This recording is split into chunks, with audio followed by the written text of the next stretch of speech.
बुद्ध पूर्णिमा ये बौद्ध धर्म का सबसे पवित्र दिन है, जब बुद्ध के जन्म, ज्ञान प्राप्ति और परिनिर्वाण को याद किया जाता है। मगर हिंदुस्तान अब बदल चुका है। अब यहाँ दूसरे धर्मों का सम्मान नहीं होता। अब यहाँ कब्जा होता है, अतिक्रमण होता है, क्योंकि सत्ता हिंदुत्व की है। और यही हुआ बुद्ध पूर्णिमा को बोध गया में।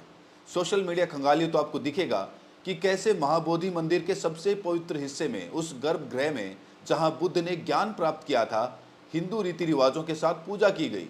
जबकि बुद्ध आजीवन हिंदू धर्म के आडंबरों के खिलाफ रहे और उनके ही घर में घुसकर मोदी सत्ता के चिंटुओं ने अगरबत्ती दिखा डाली। सही कहा जाए तो ये एक धर्म के खिलाफ युद्ध की तरह था। मगर मोदी दुनिया के तमाम देशों को तो ज्ञान देते हैं कि ये वक्त युद्ध का नहीं, बुद्ध का है। लेकिन उन्हीं के शासन में भारत की सबसे बड़ी पावर को सत्ता के अहंकार में दांव पर लगा दिया गया है।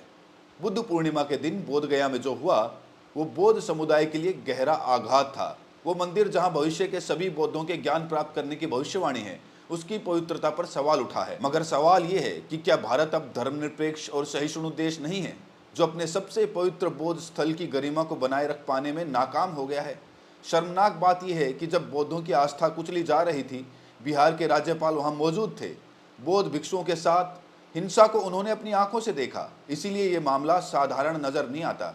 बिहार पुलिस की जिम्मेदारी थी कि वो सामुदायिक तनाव को रोके, लेकिन ऐसा हुआ नहीं और बौद्ध भिक्षुओं के साथ जबरदस्त बदसलूकी हुई। ये ना केवल धार्मिक अपमान था, बल्कि मोदी सत्ता पर सवाल था, जो खुद के विश्व गुरु होने का डंका बजाते हैं। सवाल यह है कि मोदी सत्ता को क्या बोध गया कि पावर का अंदाजा नहीं था? क्योंकि मंदिर परिसर से बौद्ध भिक्षुओं को हटाए जाने के बाद से बौद्ध समुदाय का आंदोलन तेज हो गया है। अखिल भारतीय बौद्ध मंच के नेतृत्व में देश भर में बड़े पैमाने पर प्रदर्शन और भूख हड़ताल हो रही है। 6 और 7 जून 2025 को नई दिल्ली में बड़े कार्यक्रम की तैयारी है और 5 जून को जंतर मंतर पर विशाल प्रदर्शन की योजना है।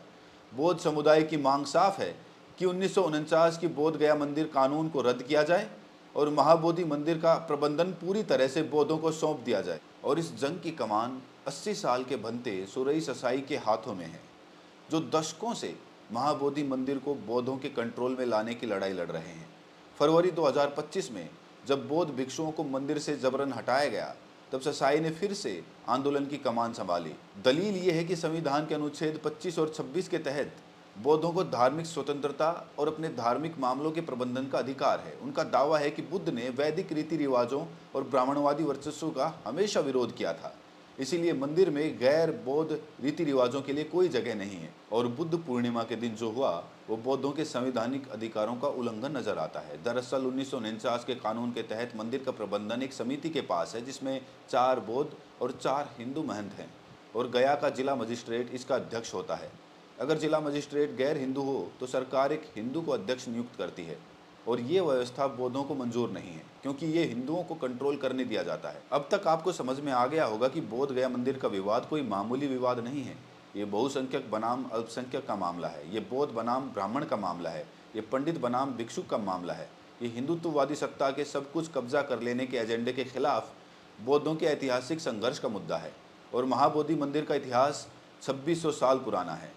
3री शताब्दी ईसा पूर्व में महान सम्राट अशोक ने बोध गया में एक साधारण मंदिर बनवाया था, जिसके अवशेष आज भी वज्रासन के रूप में मौजूद हैं। गुप्त काल यानी 6ठी शताब्दी में मंदिर का मौजूदा ढांचा तैयार हुआ। 8वीं और 12वीं शताब्दी के दौरान यानी पाल वंश के शासन तक ये बौद्ध धर्म का केंद्र रहा। लेकिन 11वीं से 12वीं शताब्दी में बौद्ध धर्म के पतन के साथ ये मंदिर उपेक्षित हो गया। 13वीं से 18वीं शताब्दी तक इसकी याद किसी को नहीं रही। फिर आया 19वीं शताब्दी का दौर। पुरातत्व संरक्षण के संस्थापक अलेक्जेंडर कलिंगम ने महाबोधि मंदिर को फिर से ढूंढा।